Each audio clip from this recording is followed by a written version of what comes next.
Você pode fazer parte dessa rede de amor que é a família Clube de Arte. Assista nossos vídeos. São mais de 300 vídeos no site clubedearte.org.br.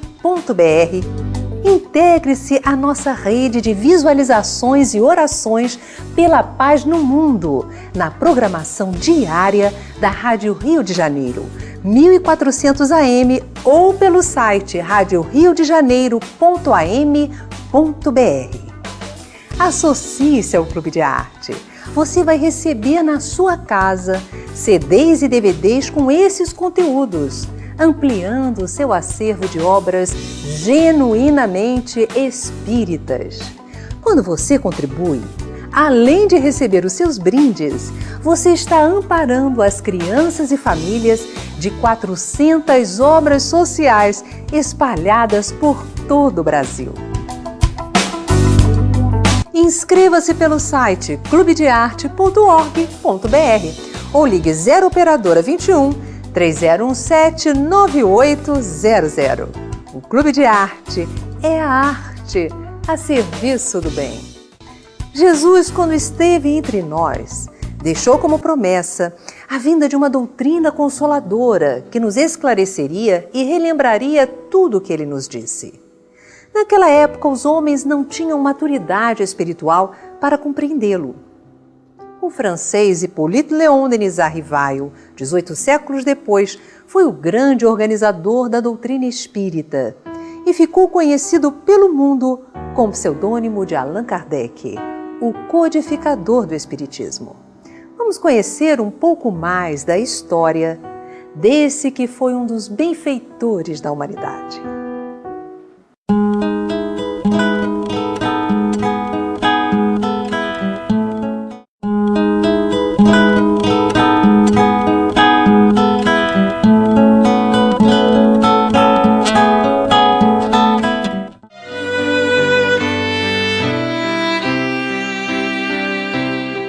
Na residência do Sr. Roger, o professor Hippolyte Léon Denis Rivail teve a oportunidade de conhecer a esposa dele.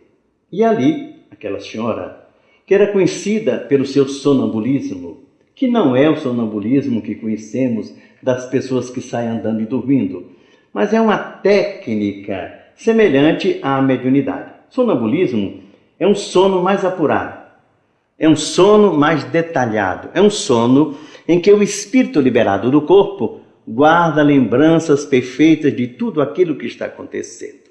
Com isso, os médiuns sonambúlicos podiam, sem estar no estado mediúnico adequado, trasladar a mensagem dos espíritos, descrever o que estava acontecendo, inclusive ditar mensagens para as pessoas que ali se encontravam.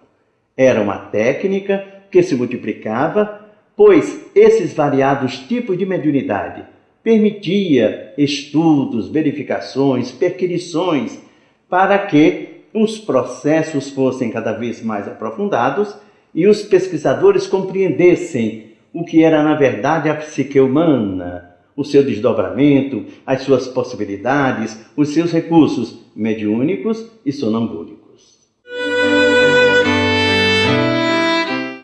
O Sr. Fortier, grande amigo do professor Hippolyte Léon Denis Rivail, era um excelente magnetizador.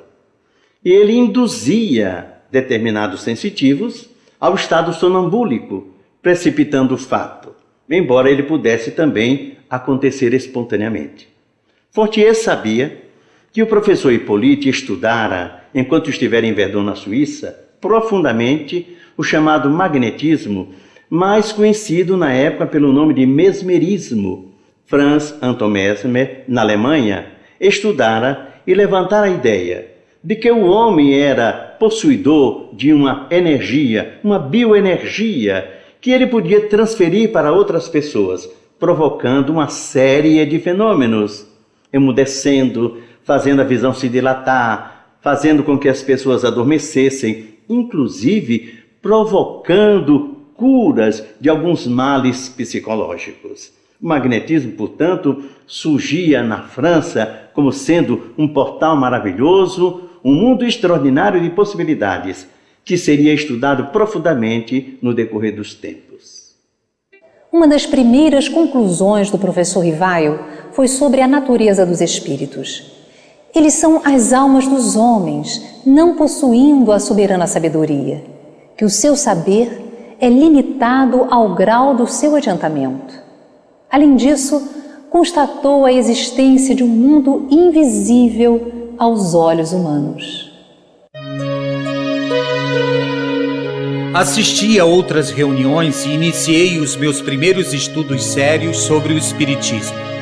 Apliquei a essa nova ciência, como até então tinha feito, um método de experimentação. Observava atentamente, comparava, deduzia as consequências dos efeitos, procurava remontar as causas pela dedução, pelo encadeamento lógico dos fatos, não admitindo como válida uma explicação, senão quando ela podia resolver todas as dificuldades da questão. Era uma completa revolução nas ideias e nas crenças. A chave do problema tão obscuro, do passado e do futuro.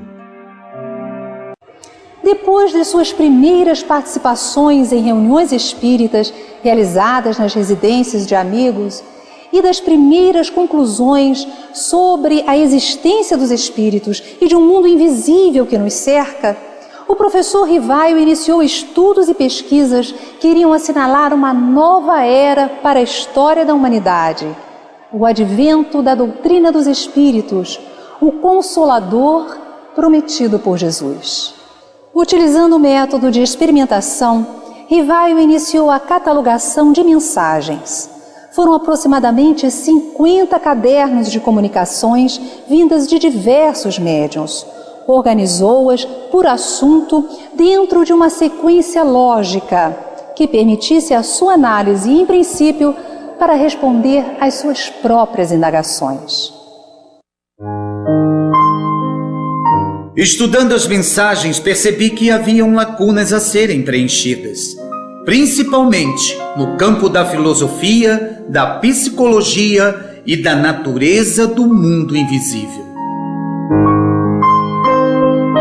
Comecei a levar perguntas para serem respondidas pelos espíritos nas reuniões. As respostas eram tão ricas de detalhes e tão completas que não deixavam dúvidas sobre os assuntos levantados. Inclusive, um desses espíritos identificou-se como o meu espírito familiar.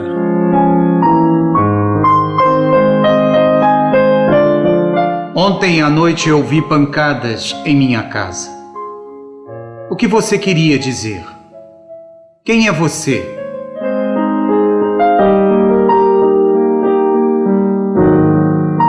Sou o teu espírito familiar. Para ti, chamar-me-ei a verdade. Estava chamando sua atenção para um erro no capítulo que trabalhaste ontem.